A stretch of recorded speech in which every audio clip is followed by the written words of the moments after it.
நாளைக்கு பார்த்தீங்கன்னா வரலட்சுமி நோன்பு. அதுக்காக எல்லாருமே ப்ரிப்ரேஷன்லாம் செஞ்சிருப்பீங்கன்னு நெனைக்கிறேன். சில பேருக்கு கலசம் வைக்கிற பழக்கம் இருந்திருக்கும். அவங்கலாம் கலசம்லாம் வைக்க ஸ்டார்ட் பண்ணியிருப்பீங்கன்னு நெனைக்கிறேன். எனக்கு வந்து படம் வச்சு ஃபோட்டோ வச்சு தான் நான் வழிபட போறேன்றதுனால, ப்ரிப்ரேஷன் வேலை மட்டும் எல்லாமே முடிச்சாச்சு.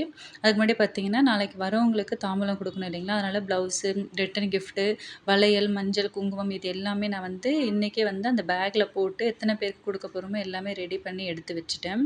இது மாரி வைக்கும்போது நாளைக்கு காலைல நம்ம சாமி கும்பிடும்போது இந்த பேக் எல்லாமே எடுத்துட்டு போய் சாமி கிட்ட வச்சுட்டு, நம்ம சாமி கும்பிட்டுட்டு சுமங்கலி பெண்கள அழைக்கும்போது அவங்களுக்கு குடுக்கறதுக்கு ஈஸியா இருக்கும்.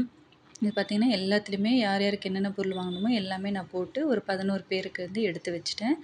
அதுக்கு நெக்ஸ்ட்டு கொஞ்சம் வளையல் பார்த்தீங்கன்னா, சாமிகிட்ட தட்டுல வைக்கிறதுக்காக எடுத்து வச்சிருக்கிறேன். இது அடுத்தது இதில வந்து வெத்தல பாக்கு, பூ, பழம் இது மட்டும் தான் போடணும். நாளைக்கு சாமி கும்பிட்டுட்டு அதையுமே போட்டு வரவங்களுக்கு குடுத்துடலாம். இந்த மாரி நம்ம முன்னாடியே எடுத்து வைக்கும்போது ரொம்ப ஈஸியா இருக்கும். காலையில வந்துட்டு நானு குழந்தைங்கலாம் ஸ்கூல் போறதுக்குள்ளயே சாமி கும்பிட்டுறணும். அதுக்கப்புறம் வந்து சுமங்கலி பெண்கள அழைச்சுட்டு அவங்க வரும்போது எடுத்து குடுக்கறதுக்கு ஈஸியா நான் இது மாரி ரெடி பண்ணி வச்சிருக்கேன்.